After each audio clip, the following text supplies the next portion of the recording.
Hey, I think we still have people coming in a few at a time, but welcome everyone to the Petrochemical Lunch and Learn Your Health and Your Environment.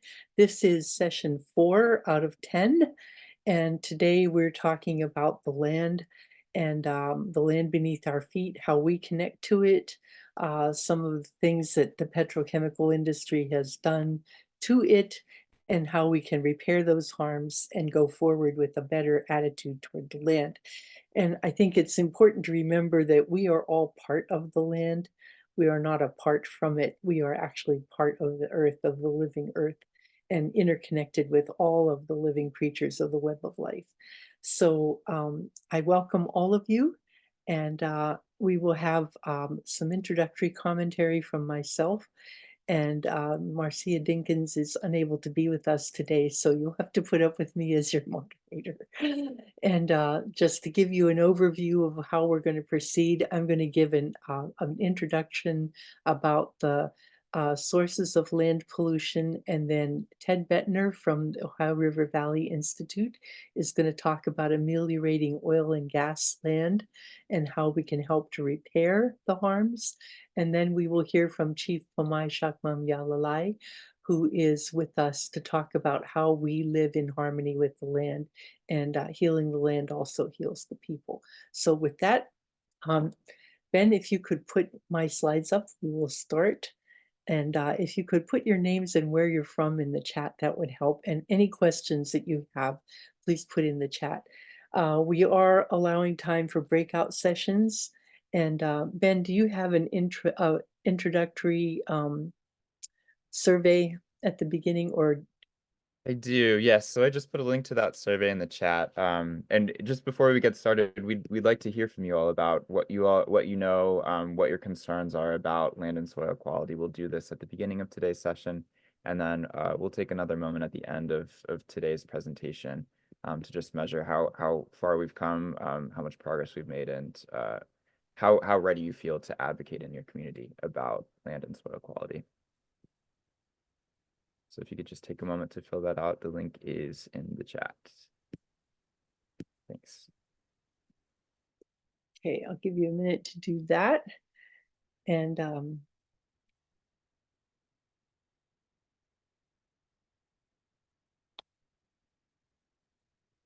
okay, so this is our 4th session, and we are going to be recording these.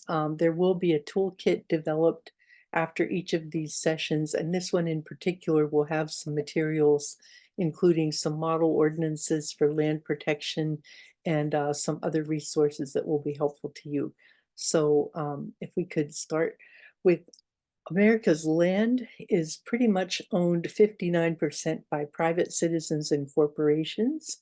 The federal government owns about 28% and state governments about 8%. Native and American and tribal authorities own about 2.5% of the land, and county and local governments own just 0.3%. But as you can see, the dark green and lighter green shaded areas are mostly agricultural land. And then that is an area that is most essential for growing the food and the farming. You can see it follows, if you remember the map of our Mississippi River drainage, it follows that drainage considerably, except for this little strip in California. And if you look at how we use our land in proportion, not by states, you see that the urban and commercial and industrial uses are about that big. Rural housing, urban housing, it's not really a lot. Most of our land is cow pasture range for sheep, goats, horses, farms, and farmsteads are a very small piece. Livestock feed, and then the food that we eat, food that we export, food we grow for fuel. Then we have highways, defense, federal and state timberland, corporate timberland. This is mostly used for paper products, and private family timberland, which is a lot of land. So you can see that a lot of our area of our country is used for agricultural purposes, not only for people, but for livestock and for pasturage. So the oil and gas resources are also distributed broadly around the country, and this is our area in Appalachia. And over here, you can see that as well for coal and gas. There are 39 people affected nationwide within a mile of petrochemical facilities, 39 million people. So, and we have a number of sources of pollution. As you might think, agriculture is a significant one because so much of our land is dedicated to agricultural use. We use over 1 billion pounds a year of pesticides and herbicides and fungicides in our country every year. The herbicides alone are the hugest portion, and these are especially applied in genetically modified crops because the herbicides are used for crop ripening at a uniform base and also for suppressing weeds. We're beginning to develop a resistance to these kinds of applications, and so the crops need more and more chemical to have the same effect. Oftentimes, farm workers are sent into the fields soon after the application of pesticides or herbicides, and this is a huge hazard to people who are farm workers, especially migrant farm workers and their families. Paraquat and glyphosate are widely used and are have been linked to both cancers and deaths. And paraquat especially is highly toxic. Even if you accidentally take a small sip, it's fatal and there's no antidote. This has been linked to a number of deaths among farm worker families. Um, and the exposures to pesticides include not only the toxicity itself, but carcinogenicity, which means cancer causing. They cause skin irritations, gastrointestinal and neurological and respiratory disruptions, as well as reproductive and endocrine effects. So the pesticides, herbicides, fungicides that are used on our agricultural products are a tremendous effect on the health of the farm workers and also eventually on us, to the extent that these things remain residual on the food. Um, these are all mostly formed by petrochemical production. These are fossil fuel-based materials. Next slide. So we also have landfills all around the country, and especially petrochemical and industrial waste sites are the source of increases in risk of adverse health effects, especially low birth weight, birth defects, and certain kinds of cancers. They've been associated with fatigue, sleepiness, and headaches among residents near waste sites. And it's very frustrating to citizens. This, for example, is the industrial excess landfill in Uniontown, Ohio. It was a Superfund site closed in 1986, and the EPA has now determined that it's safe and can be sold. It's on the market, nobody's buying. Meantime, the citizens are up in arms wanting testing, especially for radiation and toxic chemicals that may be leaching. There's a stream that runs along the edge of the landfill, and it's right above a township park. And so this is the kind of thing that residents become concerned about when you have landfills in your area. Also, the dust blowing from landfills has been associated with all of these effects that we saw in this study of the industrial excess landfill in Uniontown. Next one. And petrochemical industries at all stages are causing extraordinary amounts of pollution, both from mining, and you can see the amount of land used for coal mining has increased dramatically since they started doing mountaintop removal intensively. Oil and gas drilling all across the country. Pipelines disrupt the land and also leak over time, and train crashes, as we saw in East Palestine, where you have oil tankers of chemicals that can become land contamination for a long period of time. Very difficult to clean up and remediate those. And refineries such as the Shell cracker plant shown here. The most harmful pollutants that come from these operations include benzene, ethylene oxide, formaldehyde, chloroprene, PFAS, vinyl chloride, and tetrachloroethylene. Um, they have been associated with higher rates of a whole range of cancers that you can read here, as well as adverse birth outcomes and respiratory illnesses and chronic kidney disease. These have been most acute in people who live within 10 miles. You have the greatest risk of having these kinds of complications if you live within 10 miles of these facilities. Yes. And another one that has become very controversial in the last few years in Pennsylvania is the use of fracking waste as a dust suppressant on roads. There are 580,000 gallons of drilling wastewater were spread in 84 municipalities in 13 counties in Pennsylvania in 2021 alone. This practice is used by the industry to get rid of wastes that come from drilling that cannot be put in landfills and certainly can't be discharged into the rivers. So they've determined that this is a good thing to use for dust suppression and even snow and ice suppression in the wintertime. And it has been found to contain salts, metals, radioactive elements at levels higher than what is considered healthy for people and the environment.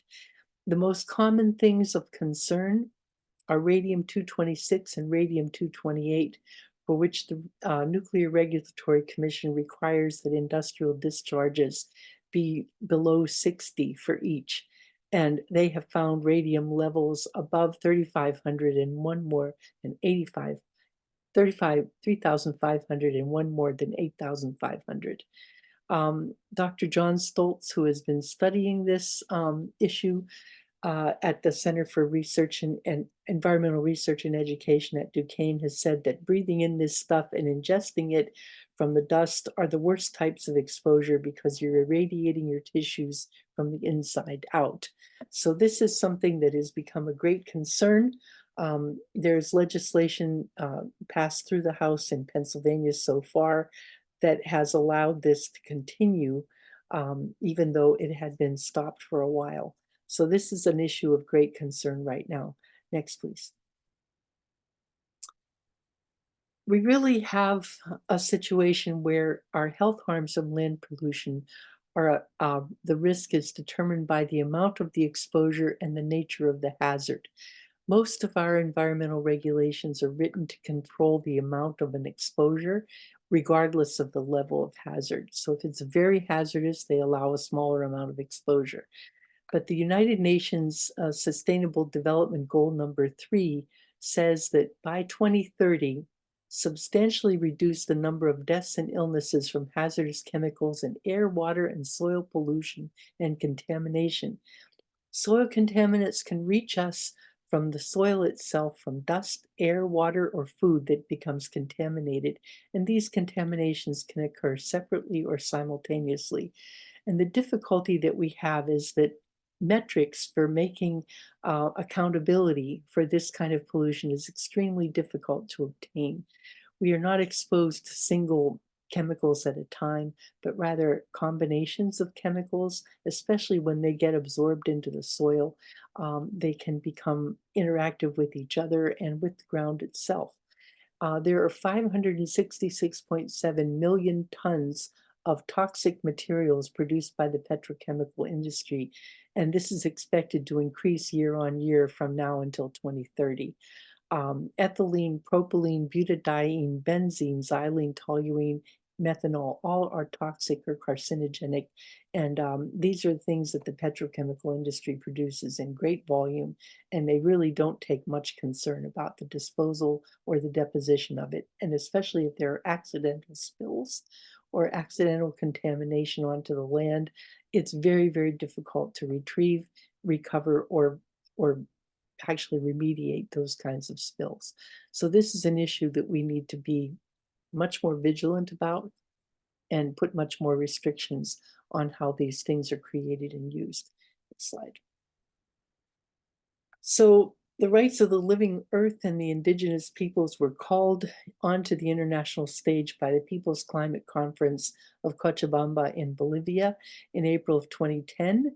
This was the conference that was most instrumental in bringing the 1.5 degrees limit above pre-industrial levels of climate change gases to the 2015 climate conference in Kyoto.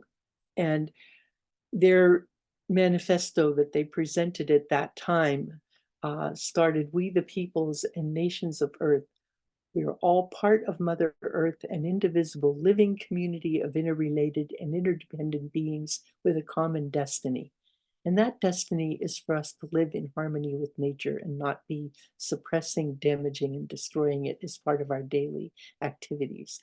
So I would encourage you to take heart in that we have experienced a tremendous amount of environmental damage to the land, but we're beginning to make a much more serious effort to remediate that damage, and we can begin to culture uh, a tradition of care for the land that is much more healthy. Next slide, please. So now you're going to hear from Ted Bettner from the Ohio River Valley Institute, who will talk about repairing the damage from abandoned oil and gas wells. And then you'll hear from Chief Pamay Chakmam-Yalalai about preserving and caring for the land. When we heal the land, we heal the people as well. So I will turn this over now to Ted. And I thank you for your attention.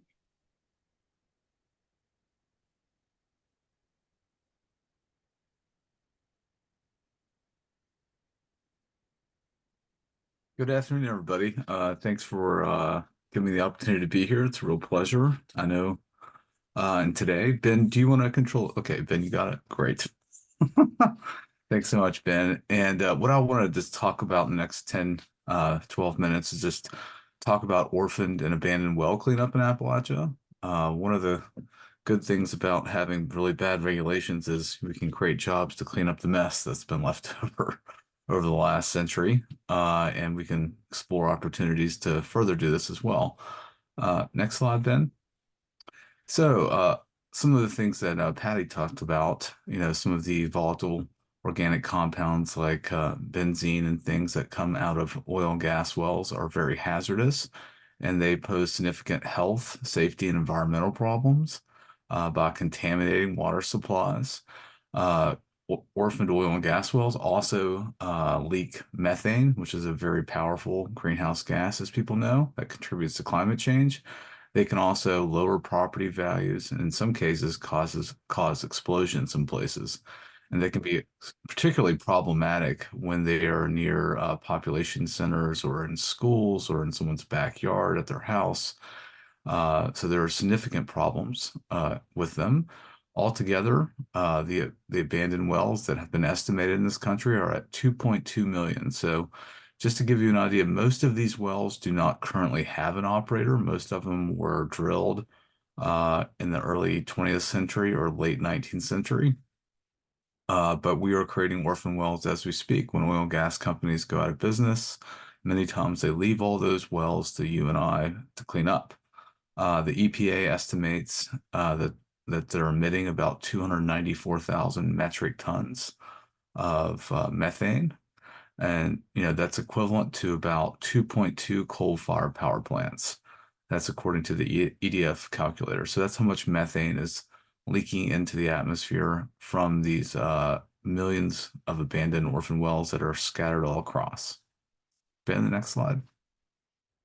Here's a picture of Appalachia and a couple other states. This is from the Environmental Defense Fund, and it shows just how many documented orphan wells we have. So altogether in the 4 states that we generally work in, which is Ohio, Kentucky, West Virginia, and Pennsylvania, there's nearly 65,000 documented wells. And I want to put a lot of emphasis on the word documented. These are the wells that we know about that have API numbers that we've identified. And there are potentially hundreds and hundreds of thousands more. Pennsylvania, in fact, is probably the epicenter of sort of the orphaned well crisis in the entire country. There are estimates anywhere from 200,000 all the way up to 700,000 orphan wells that we don't know about. So this is a lot of cleanup. And it's also, as I talked about earlier, contributing a lot to climate change. So this is something that we're going to have to look at. And the good news is, on one front, is we're making a small dent in that issue. Next slide, Ben. As part of the Infrastructure Investment Jobs Act, there was about $4.7 billion included in that bill to address and clean up orphan wells in our states. And so far, we've been able to address some of those. And so if you could look on that chart right there, you can sort of get an estimate of how much money each state could receive from this federal grant program to clean up orphan wells. And this is just the state grants. There's also a program for money on federal land and tribal land as well. So this is just looking at the grants that are going to in Pennsylvania, it would be the Department of Environmental Protection, or in Ohio, it would be the Division of Natural Resources, and in Kentucky, it would be the Office of Oil and Gas. And in West Virginia, it would be the West Virginia DEP, is where these grant programs are coming through. And so far, states, each of these 4 states have received about 25 million each. And they just sent in applications to receive phase 1 formula grants. And you can see right there, Kentucky they just received last week 25 million, and West Virginia received 29 million, I believe, a couple of days ago. And that's just the phase 1. These grants are spread out basically over 8 to 10 years from the beginning. So almost to 2030 is when I think the last of these grants have to be spent. But all in all, we'll receive about $1.1 billion. That's how much we're eligible for. That doesn't mean we'll get all of that. In the formula grants, the eligibility looks pretty certain. There's about 2 billion total nationally for that, and our states will get about 733 million. Now, the performance grants include a state matching program, where if the state spends a certain amount of money, they get matched for that with federal money, and that's up to $30 million. And also, the performance grants consist of 2 regulatory improvement grants. One is if states pass laws to prevent orphan wells, and another one is if states improve their plugging and abandonment practices. So that's what we mean by P&A. And some states look like they would be in a good position to receive those grants. Ohio has pretty good plugging practices compared to the other states, where Kentucky really lacks in that matter. But those are all being determined. There's guidance that will be coming out that you can respond to, that will come out later this fall, probably, on the performance grants. But the formula grant guidance is out, and the applications are in, and states are beginning to receive that phase 1 formula grant. So those are coming into our states. One thing that we looked at Orvie was to see how many jobs could be created just through this program. And you can see right below, we included numbers to that. And these are using estimates provided by the Department of Interior that they estimated last year based on the money that has already gone out the door. And these include, they amount to almost 13,500 jobs total. And that includes direct and secondary jobs. And Orvie, we did a separate analysis where we wanted to look at just how many jobs are created on site. Those are the people that are actually plugging the wells on the well pads. We weren't concerned with administration or G&A or how many jobs were being created in the administrative departments or subcontracting. So that number is much lower. So that's about 2,100 jobs. But this is a significant source of economic development in some of these areas. And most of these wells are in economically distressed areas. These are areas that formerly had a lot of resource extraction in these Ohio River Valley states. So next slide, please. Great. One thing that we will notice is that this is just making a slight dent in that. So before this money came, the 4 states in our River Valley that we looked at, they only plugged about 467 wells, orphan wells, in 2020, spending about 17 million, and almost all of that money was spent in Ohio, which they have a fairly robust program. But over the next 9 years, each of these states could receive on average about 124 million per year on average. So that's more than 7 times what they spend today. So we're seeing a huge dramatic increase in the number of wells that will be plugged.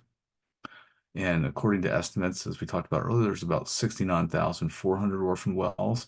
And based on the plugging costs in each of the states, if you were to estimate how much it would cost to plug all of those, you're looking at 4.6 billion. So that's a lot more than the 1.1 billion that we're getting. We're only going to plug around the 16,000 orphan wells with this program. So there are many more documented orphan wells to plug. And when we look at the whole picture, the undocumented and the documented, we're looking at a range between 10.8 billion to $44 billion. That's just based on today's estimates. Those numbers change dramatically, and as we've seen with inflation and the cost of goods and services, they can go up a lot. But those are just based on this year's estimate. And this doesn't include the other active wells that are out there, the other abandoned wells, wells that haven't produced for a number of years that are still owned by operators. But we have a pretty good sense if the past is an indicator of the future, most of those wells will not be drilled or will not be plugged by operators unless we make some serious policy changes in the 4 states. Because right now, the bonding on these owner-operated wells is so low, it basically incentivizes them to sit on them and not plug them. So my guess is we have a range of about over 800,000 unplugged wells in Appalachia. I would say most of them we will end up plugging because, like I said, the past is an indicator of the future. It won't be them unless some dramatic changes happen. So looking into the future, we're going to have to really consider policy to do something about that. It might be like a national fee that goes from production that funds into a trust fund to allocate to states to do this because they've demonstrated that they're basically incapable of cleaning up this mess. So it's going to take people, projects, and policy to bring that all together. Is there a next slide, Ben? Oh, that's it. Okay. Anyway, if anybody has any questions, happy to answer. I tried to put as much in a couple slides as I possibly could, but there's lots to discuss. And thanks for having me, Patty. Is there a quick question? I didn't see any in the chat that came to this issue, but I had one, if you would care to comment just briefly, because we have a little time.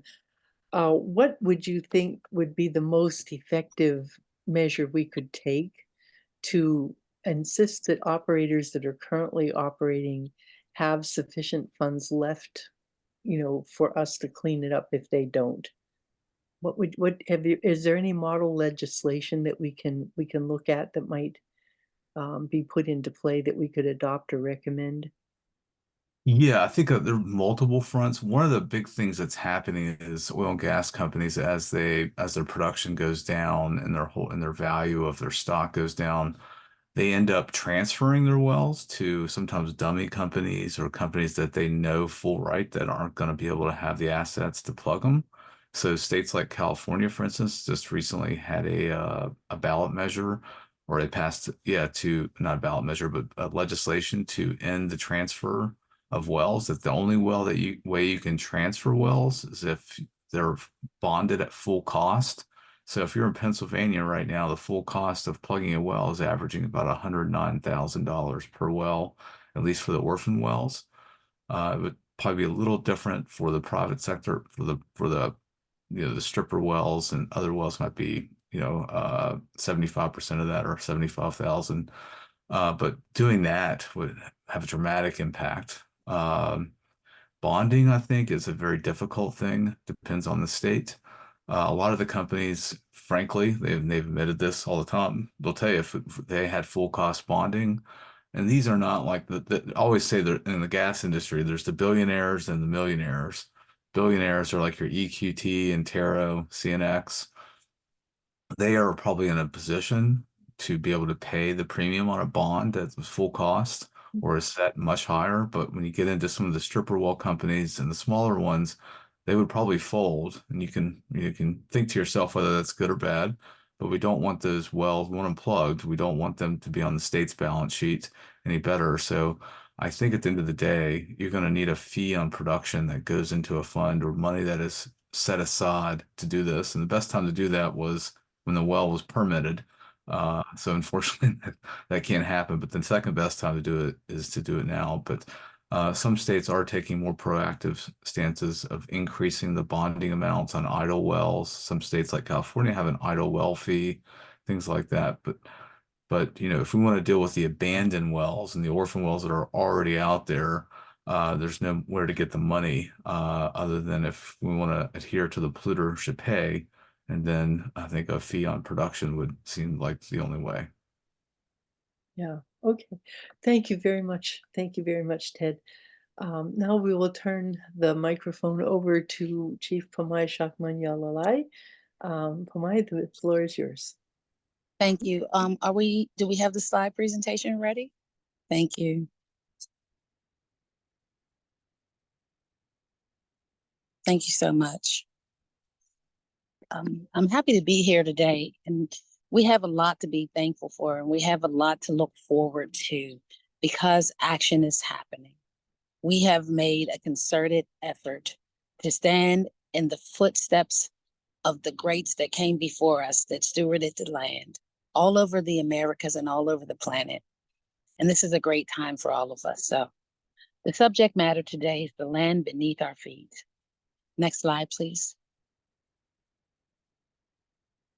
Restoring Mother Earth, wisdom from Aboriginal communities to heal. Next slide, please.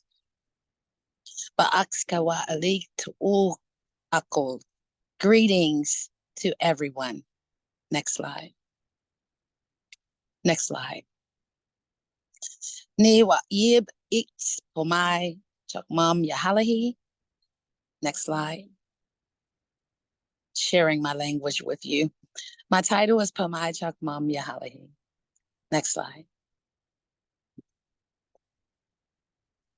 Aboriginal American Indigenous peoples here and around the planet have a special relationship with our Mother Earth and nature. We know that cultivating a respectful relationship with the land and the sacred natural elements based on reciprocity is fundamental to maintaining the connection to the origins of life. And that's what we're talking about today. We're talking about restoring, putting back what was once, making what was once again to stand as it was before, so that we all can enjoy the planet as it was intended to be and stay connected with it.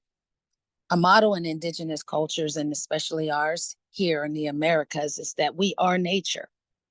Central to our knowledge centers on the systems of ideas that there is life in every organism surrounding our being, and each object has a place within the universe, and it is not to be disturbed. We identify with nature as a part of ourselves, as the flora and fauna. We are intertwined to become one with nature. This declares that our real nature is divine, pure, perfect, eternally liberated. Next slide. All too many humans have the veil that covers their real nature, the real nature of the world around them. And the Maya sees that this is fundamentally inscrutable. Thus, we don't know why it exists and why we don't know how or when it began. What we do know is that, like any form of ignorance, for many humans, the Maya sees that their ignorance ceases to exist at the dawn of knowledge, the knowledge of their own divine nature. And so it is incumbent upon us to continue to do this work, to shine a light on what is wrong, so that the people who have been engaging in it can see what is right. It is for us to teach them. Next slide, please. Maya can be compared to clouds, which cover the sun. The sun remains in the sky, but a dense cloud prevents us from seeing it. When the cloud disperses, we become aware that the sun has been there all the time. And unfortunately, for many, their clouds, the Maya, appears as egotism, selfishness, hatred, greed, lust, anger, ambition, colonization, commercialism, commerce, those things. Yet, when we shine our light to the world, upon them, they become able to push way when they meditate upon their real nature and we show them what it is to be one with nature. And then when they engage in unselfish actions, therefore change can happen. Next slide, please. A Maya metaphor is the mental purification drives away the clouds of Maya and allows a divine nature to shine forth. That is the work that we are all doing here in this space. Next slide. Again, the Maya civilization is one of the oldest civilizations, and we call it the Inca, the She people, the Olmec, and many other names, right? And of Abla Yala, having made significant contributions to the world in mathematics, science, astronomy, medicine, architecture, agriculture, and other fields of study. Next slide. It is a process that allows us to experience life, to be a part of the whole. Our connection to the world and the cosmos are the basis of our actions, of our thoughts and our sentiments in life and of life.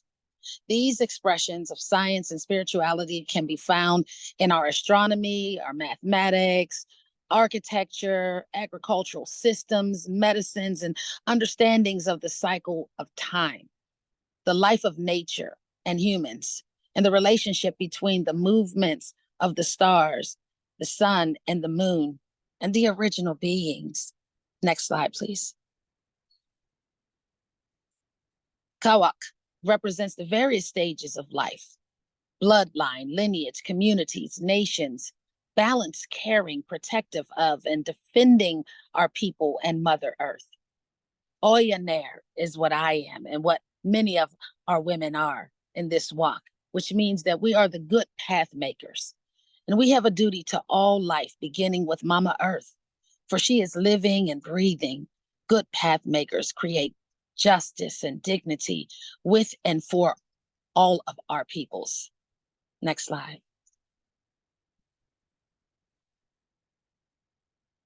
Ish is the jaguar or tiger, is the fundamental energy that represents the Maya, protector, the Mother Earth, and the protective spirit of the hills and the plains, the mountains. In this is the center of our work, to defend Mother Earth. The rights of the woman, nature, and all is sacred, grounded in matriarchal culture. And the colors of the She people, which precede the Olmec and Inca, Maya, Toltec, and Anayawaya, and all the other various indigenous names that of peoples that we don't remember anymore because of atrocities. These colors represent the four directions. Red is for the east, black is for the west, white is for the north, and yellow is for the south. And the center, the teal green, blue green, for the center of the earth and the universe. Next slide, please. The blue above in the sepia is the rain and the sky. And this tree is representative in Ish culture and Maya culture, Inca culture, is the tree of life. And at the center, it represents the waterfalls on the level of the earth. The rivers and the blood of Mother Earth are her natural resources that have been stripped and continuing to be raped on this planet, and we're removing those things as we speak. And the four colors of the corn represents the 4 points of America's ancestral nations and the diversity of all people on the earth. And the white bone represents the ancestors, that they are grounding us and always with us. Next slide. We are a cosmic tree, which roots can touch the sky, the creation of the universe, is what the tree of life represents. We are a symbol of geometry. For the Maya, many civilizations and are sacred, a sacred door between the skies above ones and the existences above, the realms above us that people refer to as heaven and the earth and the underworld, or the inner core of the planet that we stand on. We are a part of the whole, and we are a divinity. Our leaves point to the way to the sun. Our leaves point to the way to the sun and to the four directions. We cut the celestial spear in 2 points. We are Ya'ashka, the sacred, Saiba, the tree where the sun will always rise again. And I want to leave everyone with some final encouraging takeaways, that we are reflecting on the work that we do, and we're reflecting on the things that have been done in the past and how we do things differently today. Let's reflect on our own experiences. Let's explore different techniques to influence those that are under the veil. Let's set personal goals and be patient with ourselves. Iterate and adapt. Change is here. Il Ukaam, Il Ukaam, Il Ukaam. See it received. I yield. Dios Bo'otik, thank you. Mama Ishil, I will say, everyone, and thank you, that law is land, air, and water. And this Mama Ishil is a symbolic representation of the earth, water, fertility, the children, the women, the land. And I did leave contact information if people are interested in any of the things that I provide. Thank you. Thank you so much, Pamai. As usual, you leave me breathless. I appreciate your work so much in bringing all of this together and back to grounding, where we are really part of the natural world. And the more we can preserve the natural world, the better off all of us will be. So do we have any questions that we would like to bring forward at this point? If you could raise your hand, and we'll see if we can reply. Do you have any questions? Yes, Ed Wren has a hand up. If you could unmute. I put this in the chat regarding the uncapped wells, et cetera. It says, how would we get voters who are harmed by this problem to get pissed off enough to vote for politicians who would actually do more about these problems? That's for Ted, I guess. Ed, yeah. Yeah, that's a really good question there, Ed.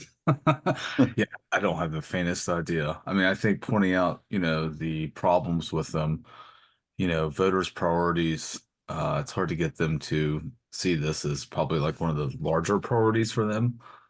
But I think, to me, like the most salient point is that this is something that we're all going to have to pay for if it's not paid for by the people that are producing the oil and gas today. And this is billions and billions of dollars of liability, and it's billions of dollars of cost that's going to be thrown on our backs because we are not making the decisions today to ensure that doesn't happen.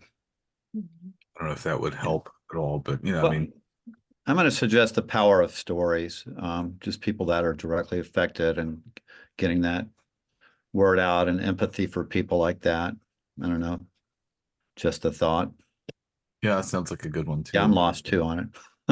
That is Thanks. one of the things that the Black Appalachia Coalition relies on, is articulating the lived experiences of people. There are very few literature approved scientific studies on the harms from these kinds of pollution, because the nature of the pollution is such that you can't isolate a single component to cause a single effect. But yet people know what they feel, they know what they experience, they know what their life has been in the shadow of these facilities. And I think I would like to see, Ben, if we can break people into smaller groups.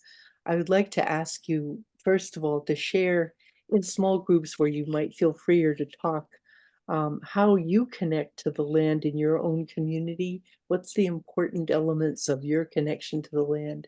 And then second, what issues are you addressing in your community as you're looking at our experience of living close to petrochemical facilities? So if we could break into small groups and reflect on that for about 15 minutes, and then we'll come back together and share our reflections back with each other. So that would be the best thing if someone can break us into groups and we'll reconvene here